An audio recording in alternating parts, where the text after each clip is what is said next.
Hello and welcome to Macros with Mythili, the ET Now show that takes a hard look at all the major macroeconomic issues and developments in India and overseas. In this edition, we're going to try and read the tea leaves for you. How will 2019 unfold? Yes, I know it's a bit of a mug's game because the only thing that's really certain in the brave new world of tomorrow is that nothing, but nothing is certain. Nevertheless, since that has never stopped anyone from making quote-unquote intelligent guesses, over the next 30 minutes or so, we're going to do our bit of prophesying. But as befits a program that is essentially about macroeconomics, we're going to try and limit our discussion to the macroeconomy, except to the extent that politics casts a shadow on the macroeconomy. And to help me do that, I have with me two experts and keen observers of the macroeconomic space. Sanjay Baru, economist, journalist, media advisor to the former Prime Minister Manmohan Singh, author, among many other things, and R. Jagannathan, veteran journalist and editorial director, Swarajya magazine. Welcome to the show, Sanjay, Jaggi. As I said earlier, though the focus of this program is essentially macroeconomics, the sad truth, at least for economists like us, is that one can never look at macroeconomics divorced from politics, more so in an election year. So let me start by asking each of you in turn, will politics cloud all economic decision making in 2019, domestically, globally? Let me start with you, Sanjay. Well, globally it's difficult to say because there are no major elections in the major economies. United States had its midterm elections only last month, and President Trump doesn't have to worry through 2019 before the next second term begins. But domestic, and of course in Europe and rest of Asia, there are no major elections due. But domestically, of course, this 2019 is election year, and as you correctly said, macroeconomics at any point of time is about politics. And that too in a democracy. And 6 months before the elections, it will certainly be influenced by politics. Last week's newspapers suggested that the government has made some announcements which are likely to impact both the politics and the economics of 2019. We should expect a few more, and therefore I think there will be an intimate relationship. But whether the economy will do better in 2019 or will have more difficulties, as of now I would place my bets on the economy doing better. Okay. So Jaggi, do you agree with Sanjay? Does politics always trump economics, especially in poor democracies like India? Yes, Mythili, that's certainly the case. Politics usually plays a big role in economics, and especially as we are less than 6 months away from an election season. So we are certainly going to see that. But election season brings, I think, two big things. Usually there's a lot of spending, so there will be a lot of consumer spending that's happening all the way to the elections in May 2019. And of course, the economic pickup that has begun already, and as we have seen in the last IIP numbers and the April-October changes in capital goods and consumer durables and construction, I think the economy itself is picking up. And the Reserve Bank's report, recent report on banking suggests that the worst days of banking NPAs are over. So we are going to see a steady improvement there as well. So overall, I would suggest that 2019 is going to be much better, no matter which party comes to power. But as of now, it seems as though the person with the edge will be a Modi-led government, probably in a new coalition which will need extra partners. It will probably not get a complete majority like last time. But certainly, I think it seems the most likely outcome as of today. Things could change, but even if there is a new government, I think 2019 will be better than 2018. Sanjay, the fact is that we, as you rightly pointed out, we in India are likely to feel the political overhang much more than perhaps the rest of the world, thanks to the forthcoming general elections. So should we really look at 2019 as two distinct halves? The first, which is the period up to the elections, and that takes us to roughly about halfway through the year, and the second, post-elections, where economics could possibly come into its own, depending on what kind of government we give ourselves. Sanjay? So should we look at it as two halves, distinct halves? Well, first of all, you had said in your earlier intervention that politics trumps economics, particularly in a poor country like India. I'm sorry, I think even in rich countries we are seeing, look at Brexit. Look at what's happening in Europe, look at what's happening in the US. Rich or poor, in democracies, politics always goes with economics. And I don't look at public spending before an election as necessarily a harmful thing. I'm not a fiscal conservative. I don't think it's such a great harm to the economy if the government decides to spend more. In fact, political business cycles, as they are called, are quite common. There's a lot of data to show that over the last 50 years, particularly after the Second World War, around the democratic world, political business cycles have come to stay. Governments spend a lot of money before elections, which is actually good. I mean, it may not go everything to the poor, but I don't like the use of the word SOPs or subsidies. This is income transfer that is happening. And if not before the election, when else will a government focus on the deserving and the poor? So I take a kind of a slightly different view from what Jagannathan just said. But your question about whether things will change because of the election will depend on the nature of the result. I mean, if you get a clear result and there's a government which is stable, then it can settle down to business. But if the result is not clear and we are looking at kind of an unstable coalition, and then you have a whole lot of parties clamoring for portfolios. I mean, we saw what happened in UPA 2, where the DMKs, demanded telecom, demanded, economic ministries to get the maximum out of those ministries. So if you have a weak coalition in which, corrupt ministers become in charge of important economic ministries, God knows what will happen. Absolutely. So, Jaggi, would you agree that, one needs to look at the year in two halves, and we'll have to basically reserve our judgment about the second half? For now, all we can say is what the first half is likely to be like. Jaggi, would you agree? Yeah, broadly yes, but the first half and second half may not look too different if the coalition or the party to come into power after May 2019 is again led by Mr. Narendra Modi. The uncertainty where the second half might change significantly from the first is if the opposite thing happens and a non-Modi led coalition comes to power, either with the BJP on top or with some other regional party or even the Congress on top. So in that case, we are going to get a far more different kind of coalition where there will be far more pulls in many directions. So I would say that in case 2, where we do not have a Modi at the head of the government, there I think the possibility of uncertainties and change are much greater because there will be a lot more state level pulls. So otherwise I would say, yeah, I mean, so there are two scenarios, one in which first half and second half don't significantly differ, and the second scenario where there will be some change and differences.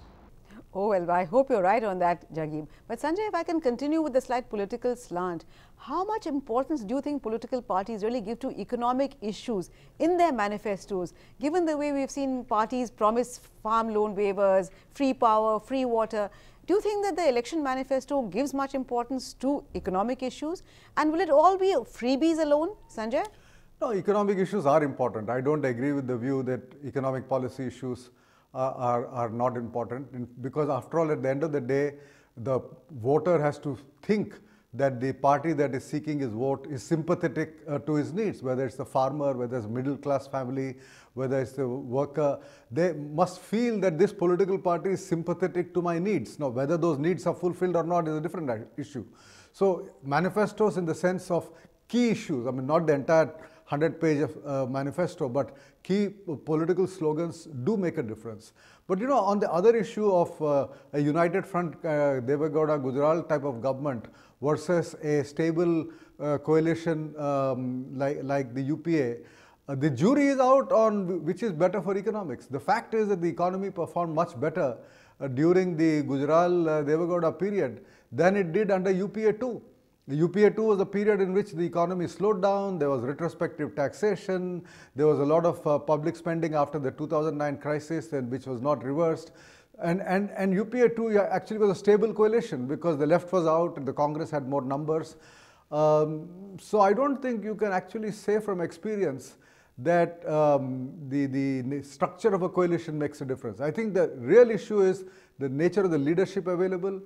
And the kind of demands that coalition partners make. I mean, if you have a political party that's in it only for money to recoup all the spending during the elections, then one shouldn't expect too much policy intervention. That's true. You're right on that. But the problem is really growth, particularly in a particular period, is beyond both economics and politics. It's a function of so many different things. And the reason why I asked you about elections and freebies, etc., is because the victory in Telangana, in your home state of Telangana, has generally been attributed to the freebies that Chandrasekhar Rao gave. Would you agree with that? Well, that's one of the issues. I don't agree that that was the only issue. I think the very fact that Telugu Desam party entered the picture, I think, completely changed the mood in the state. I think Chandrababu Naidu helped Mr. Chandrasekhar Rao return to power. You'd written a column recently about the contradiction between short-term and long-term policy imperatives. So how do countries in democracies particularly square the circle? How do they ensure sensible economic policy when the rewards might go to the subsequent government, which might be a different government? Jaggi? Yeah, in fact, that's been the case, especially in India, where actually if you see Vajpayee did a lot of the reforms, and actually the growth started ticking upwards only towards the last year when the voter did not feel it.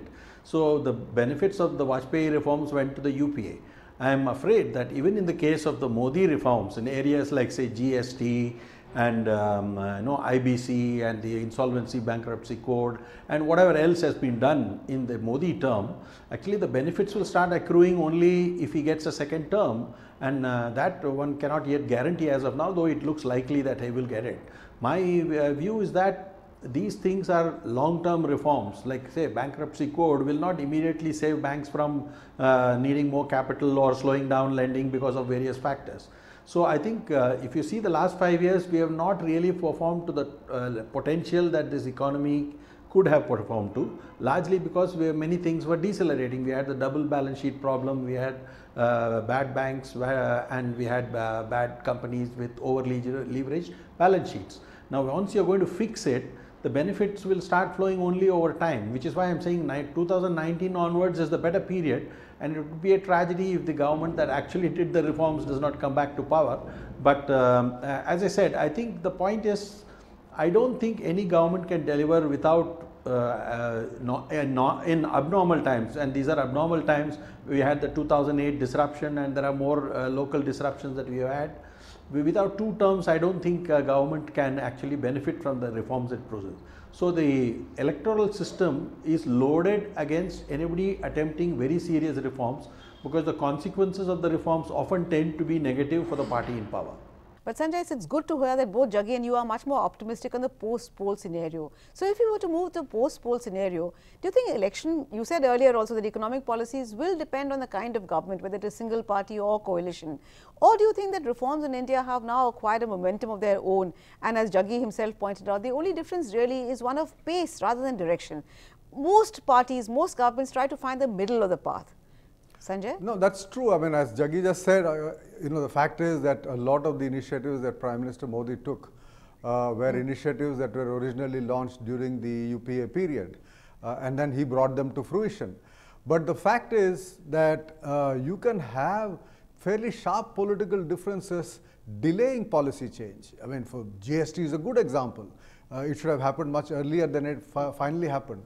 And I would in fact blame both the opposition and the BJP for the delay. But these delays can impose costs on the economy.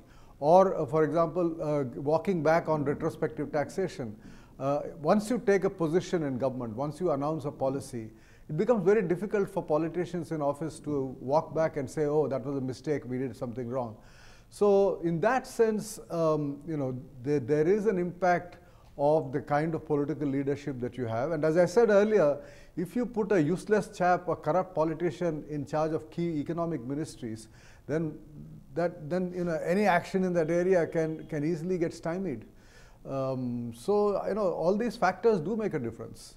Oh yes, a number of things could go wrong, but the broad point really is that so far, by and large, governments in India have been fairly responsible. But I'm afraid it's time for us to slip into a very short break at this note. Please stay with us. We'll be back very soon.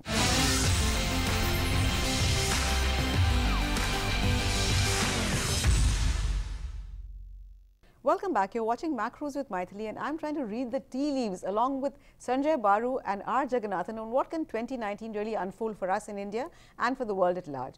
Jaggi, before the break, we were talking about how reforms have normally continued regardless of what kind of governments we get. So my question to you is, do newly elected governments tend to hit the ground running, do the more radical, difficult reforms in the early days and lose courage as they approach the elections? Or do they tend to feel they will much more slowly take time to settle in? Jaggi, what is your sense?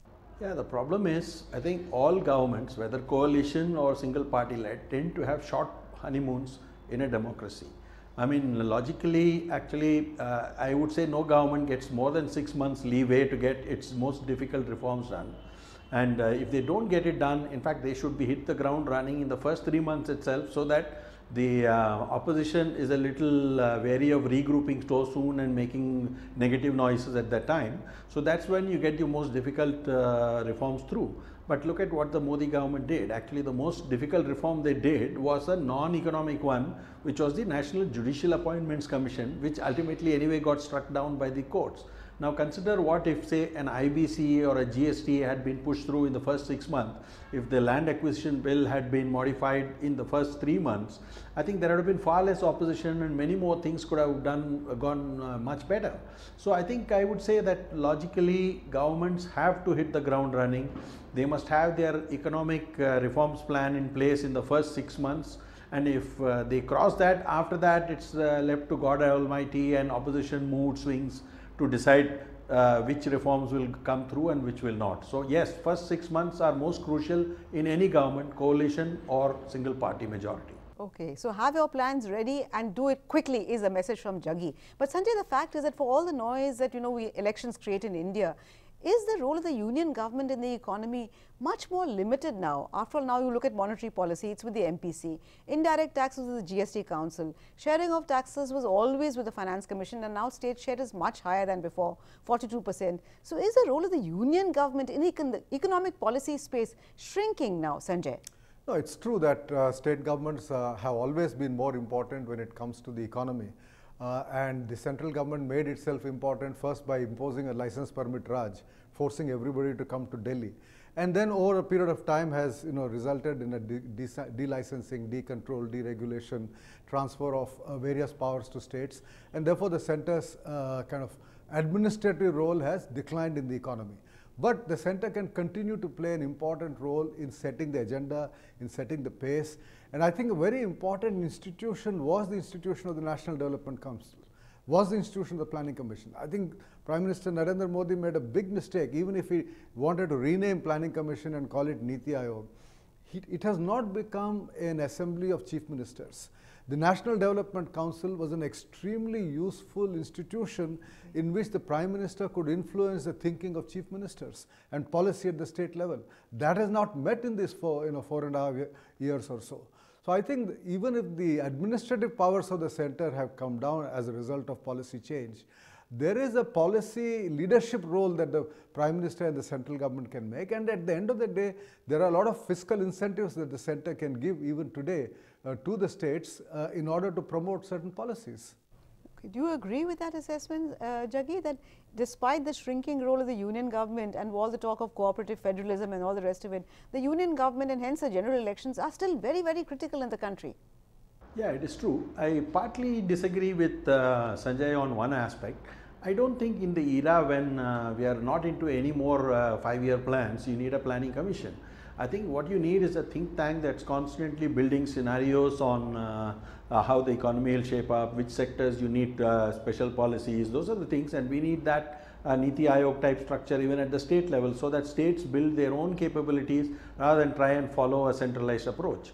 But the centre is going to be important for 2-3 reasons. One is whatever the stage of devolution of power, the centre will be always responsible for at least 2 things: macroeconomics, currency, monetary policy, and those kind of areas. So if the centre is going to influence those things, what the centre does will always be important. It's of course true that taxation policies have changed because of GST and of course also because of more devolution of powers.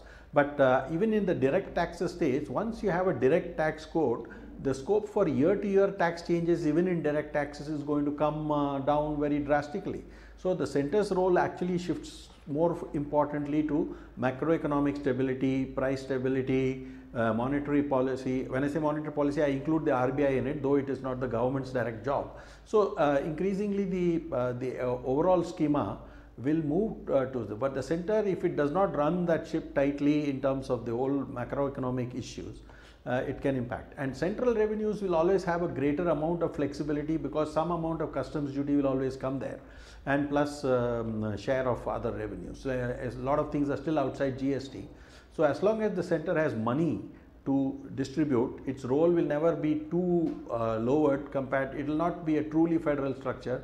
Center will always have the slight edge compared to states. But Sanjay, when you get to the specific points, what are the main pain points that you see as you peer into the crystal ball, domestically as well as globally? Sanjay? Well, domestically, I think the fiscal situation will remain stressed. We have still not seen the full impact of the GST on revenues of the government.